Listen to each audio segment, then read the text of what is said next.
ऋषि मुनियों की पावन धरती, देश धर्म का नाता है।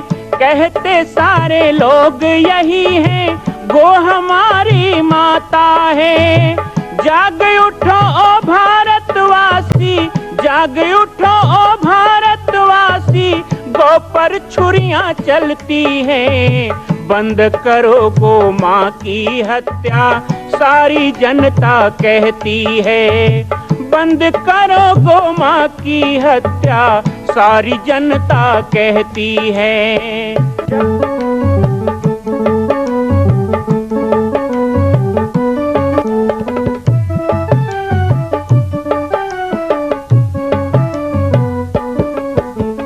जगह जगह पर बूचड़ खाना, लाखों गौएं कटती हैं।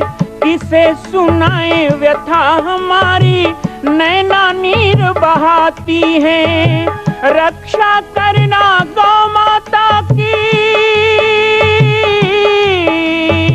रक्षा करना गौ माता की, गीता ज्ञान सिखाती है। बंद करो गो माँ की हत्या, सारी जनता कहती है। बंद करो गो माँ की हत्या, सारी जनता कहती है।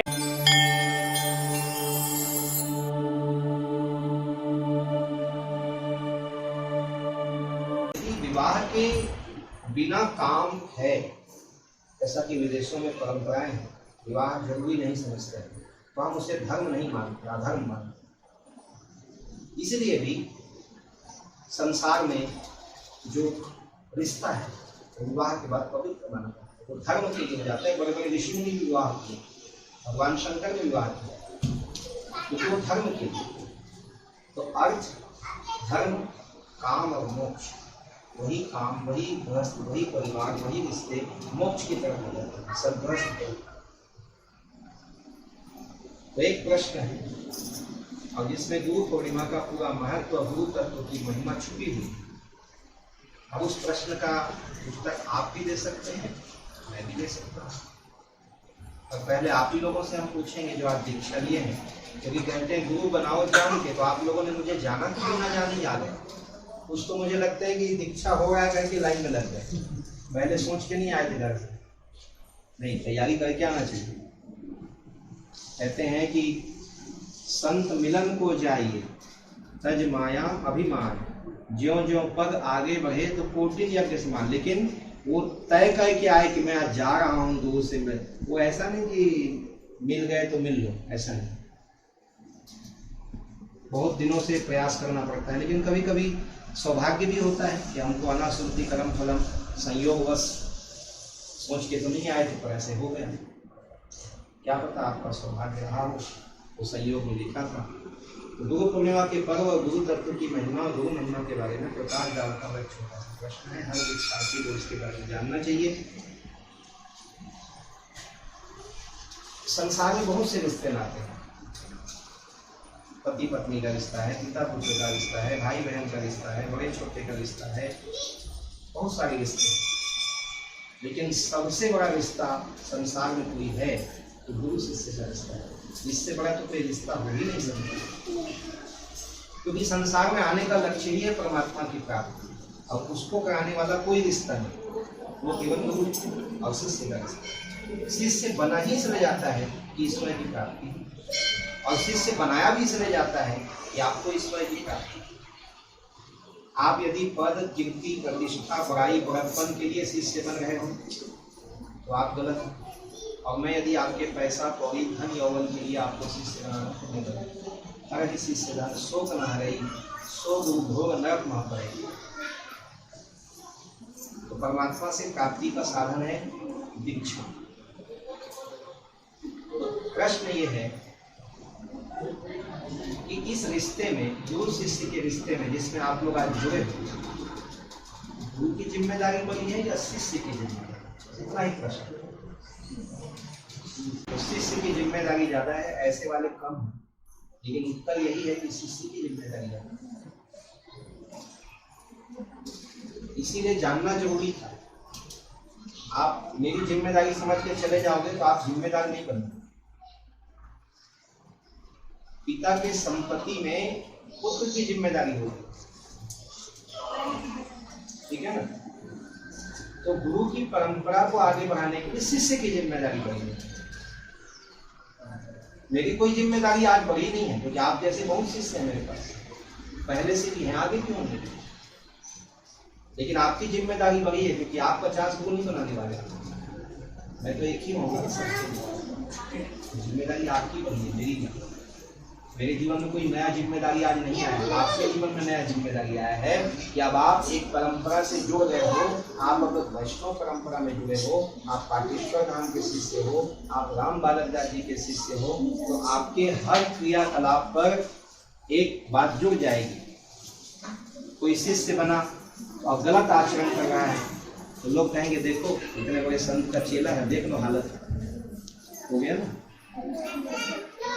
तो जैसा मैंने पहले कहा कि एक कन्या का विवाह होता है तो वो उस परिवार, उस कुल की जिम्मेदारी उसको मिलती है, वैसे ही आपको भी मिली है। अब इसको थोड़ा सा समझ लें। गुरु और शिष्य में किस चीज का बंटवारा होता है? हर रिश्ते में बंटवारा है, कहीं सुख दुख का, कहीं जमीन जायदाद का, कहीं पैसे का ही बंटवारा है। लेकिन गुरु शिष्य में जो बंटवारा है वो पाप और पुण्य का है। गुरु जितना भी पुण्य करता है, आज के बाद मैं जितना भी पूजा हवन नियम धर्म उपासना यज्ञ जो भी करूंगा, उसका एक हिस्सा आपको मिलना स्वतः शुरू हो जाएगा। आप उस नेटवर्क से जुड़ चुके हैं, एकीकृत हो गए। इसलिए तो शिष्य बनते हैं, शक्ति पाने के लिए, ऊर्जा पाने के लिए, भक्ति पाने के लिए, हमको हिम्मत मिले, संबल मिले, ज्ञान मिले, स्वतः मिलना शुरू हो जाएगा। आपको कुछ नहीं करना। लेकिन आप लोगों के द्वारा कोई गलत कृत्य होता है, पाप कर्म होता है, वो गुरु होता है, ये जिम्मेदारी मेरी हो जाती है। ऐसा रिश्ता संसार में कोई है? मैं गलत करूं तो आपको नहीं मिलेगा, वो गुरु होगा। लेकिन शिष्य गलत करो तो गुरु होगा। और आप कितना भी अच्छा काम करो, मुझे कोई फल नहीं मिलेगा, लेकिन मैं जो भी अच्छा करूँ आपको कितना शुरू होगा। तो इसमें तो फायदा शिष्य का ही दिखता है। लेकिन इसमें भी एक शर्त है, ये बिना शर्त नहीं। यदि इस परंपरा को चलाए रखना है, यदि आपको गुरु की अच्छी चीज चाहिए और आपसे कुछ गलती हो जाए तो आप निश्चिंत रहो, और गुरु की जिम्मेदारी बढ़ गई कि आपके कुछ गलत हो जाए तो हमको भोगना है और हमारा हिस्सा आपको मिलेगा, तो इसमें भी एक शर्त है। अब वो ये है कि जब तक आप 5 संस्कार करें तब तक ही ये रिश्ता निभेगा, नहीं तो रिश्ता खत्म। आपको मन मिले तो चेला और नहीं तो फिर अकेला। वो 5 संस्कार अब आपको बता रहा हूं। सबसे पहला आपको मंत्र करना है। मंत्र को संभाल के रखिए। वही मंत्र है जो आदि अनादि काल से हमारी ऋषि परंपराओं ने जागरूक किया, उजागर किया। मंत्र में इष्ट के नाम बदल सकते हैं, राम कृष्ण दुर्गा गणेश शिव हो सकते हैं, लेकिन हम इसको अलग अलग नहीं मानते। जो बीज मंत्र आपको मिला है उस मंत्र में ही सभी शक्ति समाई है। अकेले लिए हम राम मंत्र दिया गया है, जोड़े से लिए युगल मंत्र दिया गया है। मंत्र के लिए सावधानियां क्या है पहले सुन लीजिए। जो आपके कर्म द्वार से हृदय तक पहुंचा होगा उसको संभाल कर रखना है। प्रतिदिन जाप करना है। कितना जाप करना है वो आपके ऊपर। वो तो आपको खुद भूख लगनी चाहिए। भोजन कौन गिन के नहीं खाया जाता, श्वास गिन के नहीं लिया जाता। तो भजन गिन के क्यों करता? कुछ लोग कहते हैं मैं 108 करता हूँ। क्यों भाई? कोई दिन 216 भी कर सकते हो, कोई दिन समय मिले तो 10 माला भी कर सकते हो, कोई दिन समय कम हो तो 51 बार भी जप सकते हो 108 की जगह। प्रयास तो यही होना चाहिए कि हम जितना हो सके मंत्र जाप प्रतिदिन 108 का तो संकल्प लेना ही चाहिए, नहीं तो कम नहीं करें। लेकिन जो भी करें प्रेम से करें, तहकाने के लिए ना करें। 108 करना है धड़ धड़ धड़ धड़ धड़ धड़ धड़, पता नहीं कहाँ माला जा रहा है, कहाँ मन जा रहा है। माला फेरा जुट गया गया न मन का। प्रेम से करें, लेकिन मंत्र का जाप प्रतिदिन करें। इसके लिए बोलना नहीं पड़ना चाहिए, स्वतः आपको इच्छा होनी चाहिए, लालसा होनी चाहिए। आपको जैसे इंतजार रहता है स्वादिष्ट भोजन का, इंतजार रहता है अच्छे खबर का इंतजार रहता है कि जन्मदिन आए तो गिफ्ट मिले, इंतजार रहता है कहीं जाए तो अच्छे दर्शन मिले, इंतजार गुरु के दर्शन का भी होता है। ऐसे इंतजार रहना चाहिए उस समय का जिस समय हम पूजा पाठ करते हैं, तो उस समय मंत्र जप होगा, उससे आपको खुद एनर्जी लगना चाहिए और आपको खुद भी स्वमूल्यांकन करना है कि मेरा भजन पक्का है, ठीक है कि नहीं। तो ध्यान रखना एक सावधानी है, जिस दिन भजन ना हो तो ठीक होना चाहिए, तो समझ लो कि भजन कर रहे हो, किए तो किए, नहीं किए तो फर्क नहीं पड़ता, तो आप भजन नहीं कर रहे, आप फॉर्मेलिटी कर रहे। जिस दिन मैं माला नहीं करूंगा मुझे दुख होगा, कभी कभी हो जाता है, समय विश्राम नहीं कर पाते। अच्छा मंत्र जाप तो ऐसा है कि मान लीजिए माताएं पीरियड में, आपको उस समय माला नहीं छूना है, मंदिर में नहीं जाना, तो आप मानसिक जाप तो कर ही सकते हैं, उसका कोई दोष नहीं। मानसिक जाप करिए, बिना माला के जाप करिए, करमाला से जप करिए, बिना गिने जप कीजिए, जितना जप सकते हैं तो और अच्छा है। आपको खाली समय मिला है, भगवान ने दिया है, उस समय में हम बहुत सारे काम करते हैं, बहुत सारे काम बंद हो जाते हैं, लेकिन मंत्र कभी ना छोड़ो। पहला मंत्र हो गया, मंत्र कभी जोर से नहीं बोलना है, किसी को बताना नहीं, आपकी आपसी चीज। और एक बात और ध्यान में रखना कि जो जुगल मंत्र लिए हो, जोड़े से लिए, कभी आपस में एकांत में आप दोनों एक दूसरे से चर्चा मंत्र के बारे में कर सकते हैं। एकांत शब्द की त्रुटि हो तो आप एक दूसरे का आराम प्रदान जो जोड़े से लिए हो, बस आप दोनों तक सीमित, क्योंकि हमने दो समझ के नहीं, आपको एक समझ के मंत्र, ठीक है, अर्धांगी नहीं। पहला मंत्र हो गया। दूसरा माला है, तुलसी की माला आपको कच्चे धागे में दी गई है, उसको मजबूत कर लीजिएगा, जिस प्रकार से जितना बड़ा छोटा करना हो, कोई चैन में पहनना हो, जैसा आपको माला तुलसी की गले में रहना चाहिए। क्यों? क्योंकि तुलसी से कोई भी वस्तु भगवान को अर्पित हो जाए। हमने आपके शरीर को परमात्मा को अर्पित किया, हम पे नहीं किया, आप हमारे नहीं, आप भगवान के हो। प्रयास करना चाहिए अपने घरों में भगवान की मूर्ति हो, शालिग्राम हो, लड्डू गोपाल हो, नहीं पूजा स्थान हो, जहाँ हम कहते हैं ना, धोके पीना, चढ़ा के खाना, को नहला के चढ़ावे लो प्रतिदिन, वकाल मृत्यु हरिवम सर्व व्याधि विनाशना हो, और दिखा के खाना, अर्थात भगवान को कोई भी वस्तु भोजन बने तो पहले अर्पण करके ही भोजन करना चाहिए। इससे दो फायदा है, अन्न का दोष नहीं लगता और दोष युक्त अन्न घर में नहीं बनता, अनुशासन बना रहता है कि हम पहले भगवान को चाहते तो गंदा चीज कैसे बनाएंगे। तो तामसी चीजों का सेवन ज्यादा ना करें, हो सके तो बंद नहीं करें। कुछ चीजें बंद नहीं होती, जैसे प्याज लहसुन, तो कम से कम करें। जरूरी नहीं कि हर दिन दोनों टाइम खाएं, कभी कभी खाओ, धीरे धीरे कई लोगों को बंद ही हो जाता है। और जहाँ भगवान को रोज भोग लगता है उनको तो प्याज लहसुन चढ़ता ही नहीं है, तो कितने में अलग बनाएंगे तो धीरे धीरे बंद ही हो जाता है। तो इस प्रकार के कुछ नियम बना के चलें, मंत्र को गोप्य बना के रखें। पहला हो गया माला, पहला हो गया मंत्र, दूसरा हो गया आपका माला।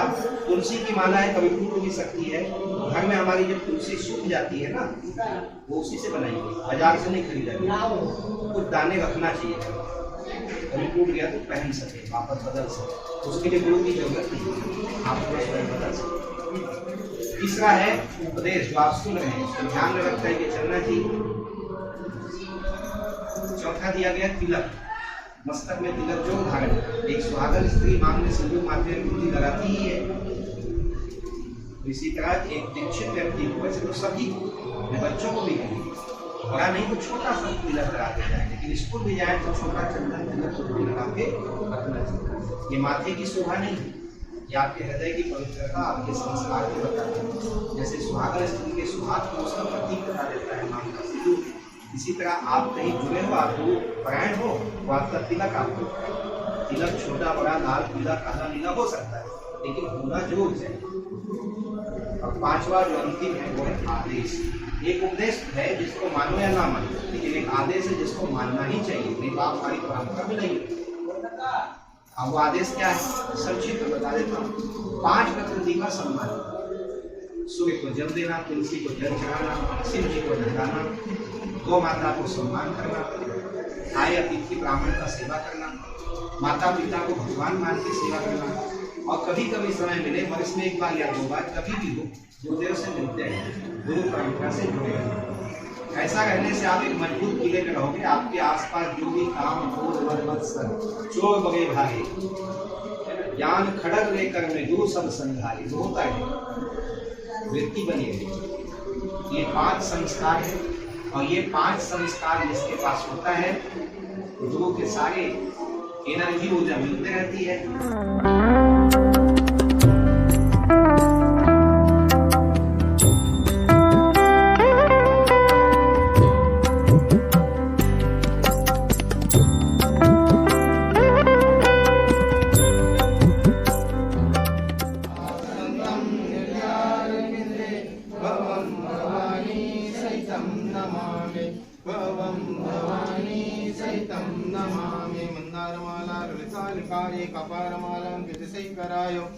तो पिछले वर्ष इसी स्थान पर हमने परम पूज्य सद्गुरुदेव भगवान के पावन समाधि मंदिर का भूमि पूजन शिलान्यास किया था। 1 वर्ष के अंतराल के पश्चात हम सब यहाँ पुनः गुरु पूर्णिमा महोत्सव में पूज्य गुरुदेव भगवान के पावन श्री चरणों में पुष्पांजलि अर्पित करने के लिए एकत्रित हुए हैं। चूंकि आप सभी जानते हैं कि जिस संघर्ष को गुरुदेव ने जीवन भर यहाँ किया है, उसी संघर्ष के कारण स्थायी रूप से जो दिव्य समाधि मंदिर का निर्माण यहाँ होना था, जिसके लिए आप सब लोगों ने तन मन धन से सहयोग दिया है, वो अभी अधूरा है, वो निर्माण पूरा नहीं हो पाया है। लेकिन चूंकि गुरु पूर्णिमा सामने था, तो गुरु पूर्णिमा के अवसर पर यहाँ पर एक अस्थायी रूप से पर्णकुटी के रूप में समाधि मंदिर का निर्माण किया गया है। और आज गुरु पूर्णिमा के अवसर पर ये अस्थायी पर्णकुटी का जो समाधि मंदिर है, वो हम गुरुदेव भगवान के चरणों में सभी भक्त अर्पित करते हैं, उनको समर्पित करते हैं। और साथ ही गुरुदेव भगवान के चरणों में क्षमा भी चाहते हैं कि हम लोग उस संकल्प को अभी तक पूर्ण नहीं कर पाए हैं, जो यहाँ पर कमल दल के रूप में समाधि मंदिर बहुत दिव्य बनना है। और ये प्रार्थना भी करते हैं कि हे गुरुदेव, आप ही वो शक्ति और सामर्थ्य हमें प्रदान करें कि हम सभी निर्विघ्न रूप से ये समाधि मंदिर का दिव्य स्वरूप जो है बहुत जल्दी यहाँ पे मूर्त रूप कर सकें। ये भी गुरुदेव के चरणों में हम सभी शिष्यगण भक्तगण प्रार्थना करते हैं। साथ ही साथ हम ये भी चाहते हैं कि आज गुरु पूर्णिमा के अवसर पर हम सभी लोग मिल करके गुरुदेव की पूजन तो करें ही, गुरुदेव का ही पावन संकल्प है माँ कौशल्या मंदिर का निर्माण, जो आप सबके योगदान से चल ही रहा है। अभी कुछ दिन पहले से निर्माण रुका हुआ है, लेकिन बहुत जल्दी 1 महीने के बाद मंदिर का निर्माण पुनः प्रारंभ किया जाएगा। मां कौशल्या की पावन जन्मभूमि छत्तीसगढ़ प्रांत में बालोद जिला में स्थित है श्री सर्वसिद्ध शक्तिपीठ जामड़ी पाटेश्वर धाम। परम पूज्य सद्गुरुदेव राजयोगी बाबा जी की तपस्थली श्री पाटेश्वर धाम और विश्व के अद्वितीय मां कौशल्या जन्मभूमि मंदिर निर्माण का दर्शन करने और इसी प्रकार समसामयिक विषयों पर अपना ज्ञान वर्धन करने के लिए और 10,000 गायों के लिए बनने वाले श्री हनुमान नंदीशाला गो अभ्यारण्य का समाचार प्राप्त करने के लिए आप सभी देखते रहें YouTube चैनल पर राम बालक दास, और हमारे चैनल को आप सभी सब्सक्राइब करें, घंटी का बटन दबाएं ताकि आप सूचनाओं से जुड़े रह सकें। जय श्री राम, जय गौ माता, जय गोपाल।